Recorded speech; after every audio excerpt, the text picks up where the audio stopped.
Hi friends, welcome back to my channel. ಹೇಗಿದ್ದೀರಾ? ಎಲ್ಲರೂ ಚೆನ್ನಾಗಿದ್ದೀರಾ ಅಂತ ಅನ್ಕೋತೀನಿ. ಸೊ ಇವತ್ತು ನಾನು ಯಾವ ಟಾಪಿಕ್ ಬಗ್ಗೆ ವಿಡಿಯೋ ಮಾಡ್ತಿದ್ದೀನಿ ಅಂತ ಆಲ್ರೆಡಿ ನಿಮಗೆ ತಮ್ಮನೇಲಿ ನೋಡಿ ಗೊತ್ತಾಗಿರುತ್ತೆ. ಎಸ್, ಇವತ್ತು ನಾನು ವಿಡಿಯೋ ಮಾಡ್ತಿರುವಂಥದ್ದು ಯಾವಾಗ ಒಂದು ಹೆಣ್ಣು ಸೆಕ್ಸ್ ಮೂಡ್ಗೆ ಬರ್ತಾಳೆ, ಅಂದರೆ ಯಾವಾಗ ಸೆಕ್ಸ್ ಬೇಕು ಅನ್ಸುತ್ತೆ. ಸೊ ಅಂಥ ಟೈಮಲ್ಲಿ ಆಕೆಯ ಬ್ರೆಸ್ಟಲ್ಲಿ ಏನೆಲ್ಲ ಚೇಂಜಸ್ ಆಗುತ್ತೆ ಅನ್ನೋದ್ರ ಬಗ್ಗೆ ಇವತ್ತು ನಾನು ತಿಳಿಸ್ಕೊಡ್ತಾ ಇದ್ದೀನಿ. ಸೊ ವಿಡಿಯೋನ ಸ್ಕಿಪ್ ಮಾಡದೆ ಎಂಡ್ವರೆಗೂ ನೋಡಿ. ಹಾಗೆ ಇನ್ನು ಯಾರೆಲ್ಲ ನನ್ನ ಚಾನಲ್ನ ಸಬ್ಸ್ಕ್ರೈಬ್ ಮಾಡದೆ ನೋಡ್ತಾ ಇದ್ದೀರಾ, ಪ್ಲೀಸ್ ಸಬ್ಸ್ಕ್ರೈಬ್ ಮಾಡ್ಕೊಳ್ಳಿ. ಹಾಗೆ ಪಕ್ಕದಲ್ಲಿ ಇರುವಂಥ ಬೆಲ್ ಐಕನ್ ಪ್ರೆಸ್ ಮಾಡೋದನ್ನು ಸಹ ಮರಿಬೇಡಿ. ಓಕೆ, ವಿಡಿಯೋ ಸ್ಟಾರ್ಟ್ ಮಾಡೋಣ. ಎಸ್, ಯಾವಾಗ ಒಂದು ಹೆಣ್ಣಿಗೆ ಸೆಕ್ಸ್ ಬೇಕು ಅಂತ ಫೀಲ್ ಆಗುತ್ತೆ, ಸೊ ಯಾವಾಗ ಅವಳು ಸೆಕ್ಸ್ ಮೂಡ್ಗೆ ಬರ್ತಾಳೆ, ಸೊ ಅಂಥ ಟೈಮಲ್ಲಿ ಆಕೆಯ ಬ್ರೆಸ್ಟಲ್ಲಿ ಏನೆಲ್ಲ ಚೇಂಜಸ್ ಆಗುತ್ತೆ ಅಂತ ನೋಡೋದಾದ್ರೆ, ನಂಬರ್ 1 ಆಕೆಯ ನಿಪ್ಪಲ್. ಸೊ ಆ ನಿಪ್ಪಲ್ಲು ಕಲರ್ ಚೇಂಜ್ ಆಗುವಂಥದ್ದು. ಅಂದರೆ ಕೆಲವ್ರಿಗೆ ಪಿಂಕ್ ಇದ್ರೆ ಡಾರ್ಕ್ ಆಗುವಂಥದ್ದು, ಡಾರ್ಕ್ ಬ್ರೌನ್, ಕೆಲವ್ರಿಗೆ ಡಾರ್ಕ್ ಬ್ಲ್ಯಾಕ್ ಇರುತ್ತೆ, ಕೆಲವ್ರಿಗೆ ಅಂದರೆ ಡಾರ್ಕ್ ಬ್ಲ್ಯಾಕ್ ತುಂಬ ರೇರು, ಬಟ್ ಬ್ರೌನ್ ಆಲ್ಮೋಸ್ಟ್ ಎಲ್ರಿಗೂ ಇರುತ್ತೆ.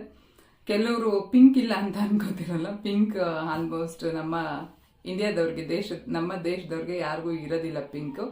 99% ಎಲ್ರಿಗೇನು ಲೈಟ್ ಬ್ರೌನ್ ಸ್ಟಾರ್ಟಿಂಗ್ ಅಲ್ಲಿ ಇರುತ್ತೆ, ಮತ್ತೆ ಹೋಗ್ತಾ ಹೋಗ್ತಾ ಡಾರ್ಕ್ ಬ್ರೌನ್ ಆಗುತ್ತೆ. ಸೊ ಯಾವಾಗ ಒಂದು ಹೆಣ್ಣು ಸೆಕ್ಸ್ ಮೂಡ್ಗೆ ಬರ್ತಾಳೆ, ಸೊ ಅಂತ ಟೈಮಲ್ಲಿ ಆಕೆಯ ಬ್ರೆಸ್ಟ್ ಕಲರ್, ಪ್ರೆಸೆಂಟ್ ಕಲರ್ ಏನಿರುತ್ತೆ, ಸೊ ಅದಕ್ಕಿಂತ breast nipple colour present colour ಏನಿರುತ್ತೆ, ಸೊ ಅದಕ್ಕಿಂತ ಸ್ವಲ್ಪ ಡಾರ್ಕ್ ಆಗಿ ಕನ್ವರ್ಟ್ ಆಗುತ್ತೆ. ಇನ್ನು ನೆಕ್ಸ್ಟ್ ಒಂದು ಏನಪ್ಪಾ ಅಂದ್ರೆ ಬ್ರೆಸ್ಟ್ ನಿಪ್ಪಲ್ಲು ಎರೆಕ್ಟ್ ಆಗುವಂಥದ್ದು. ಸೊ ಹೇಗೆ ಮಹಿಳೆಯರಿಗೆ ಬ್ರೆಸ್ಟ್ ನಿಪ್ಪಲ್ ಎರೆಕ್ಟ್ ಆಗುತ್ತೆ ಅಂದ್ರೆ ಸೆಕ್ಸ್ ಮೂಡ್ಗೆ ಬಂದಂತ ಟೈಮಲ್ಲಿ, ಸೊ ಅದೇ ತರ ಪುರುಷರಿಗೂ ಸಹ ಬ್ರೆಸ್ಟ್ ನಿಪ್ಪಲ್ ಎರೆಕ್ಟ್ ಆಗುತ್ತೆ. ಮೇ ಬಿ ಇದೆಷ್ಟೋ ಜನಕ್ಕೆ ಗೊತ್ತಿದೆಯೋ ಇಲ್ವೋ ಅದು ನನಗೆ ಗೊತ್ತಿಲ್ಲ. ಬಟ್ ಯಾವಾಗ ಒಂದು ಹೆಣ್ಣು ಗಂಡು ಸೆಕ್ಸ್ ಮೂಡ್ಗೆ ಬರ್ತಾರೆ, ಸೊ ಅವ್ರಿಗೆ ಇಬ್ರಿಗೂ ಸಹ ಅವರವರ ಬ್ರೆಸ್ಟ್ ಎರೆಕ್ಟ್ ಆಗೇ ಆಗುತ್ತೆ. ಅಂದ್ರೆ ಹೇಗೆ ನಿಮ್ಮ ಶಿಶ್ನ ನಿಮಿರುವಿಕೆ ಆಗುತ್ತೆ, ಸೊ ಅದೇ ತರನೇ ಈ ಬ್ರೆಸ್ಟ್ ಅಲ್ಲಿ ಹೆಣ್ಮಕ್ಳಿಗೆ ಎರೆಕ್ಷನ್ ಆಗುವಂಥದ್ದು. ಇನ್ನ ಥರ್ಡ್ ಒನ್ ಏನಪ್ಪಾ ಅಂದ್ರೆ ಸೈಜ್ ಅಲ್ಲಿ ವೇರಿಯೇಷನ್ ಆಗುವಂಥದ್ದು. ಅಂದ್ರೆ ಯಾವಾಗ ಆಕೆಗೆ ಮೂಡ್ ಬರುತ್ತೆ, ಸೊ ಅಂತ ಟೈಮಲ್ಲಿ ಬ್ರೆಸ್ಟ್ ಸೈಜ್ ಇರೋದಕ್ಕಿಂತ ಸ್ವಲ್ಪ ಜಾಸ್ತಿ, ಸ್ವಲ್ಪ ಅಂದ್ರೆ ತುಂಬಾ ದಪ್ಪ ಅಂತ ಅಲ್ಲ, ಲೈಟ್ ಆಗಿ ಏನು ಸೈಜ್ ಇರುತ್ತಲ್ಲ ಪ್ರೆಸೆಂಟ್ ಸೈಜ್, ಸೊ ಅದಕ್ಕಿಂತ ಸ್ವಲ್ಪ ಲೈಟ್ ಆಗಿ ದಪ್ಪ ಆಗುವಂಥದ್ದು ಗಾತ್ರದಲ್ಲಿ. ಇನ್ನ ಫೋರ್ತ್ ಒನ್ ಏನಪ್ಪಾ ಅಂದ್ರೆ ಗೂಸ್ ಬಂಪ್ಸ್. ಅಂದ್ರೆ ಯಾವಾಗ ಆಕೆ ಮೂಡಿಗೆ ಬರ್ತಾಳೆ, ಸೊ ಅಂತ ಟೈಮಲ್ಲಿ ಆಕೆಯ ರೋಮ ಹೇಗೆ ಕೈ ಇದರಲ್ಲೆಲ್ಲ ಇದಾಗುತ್ತೆ, ಸೊ ಅದೇ ತರ ಕೆಲವೊಬ್ಬರಿಗೆ ಬ್ರೆಸ್ಟ್ ಮೇಲೂ ಸಹ ರೋಮ ಹೇರ್ಸ್ ಇರುತ್ತೆ, ಸೊ ಅದು ಕೂಡ ಸ್ವಲ್ಪ ಮಟ್ಟಿಗೆ ಎರೆಕ್ಷನ್ ಆಗುತ್ತೆ. ಸೊ ಇದಾಗಿತ್ತು ಇವತ್ತಿನ ಟಾಪಿಕ್.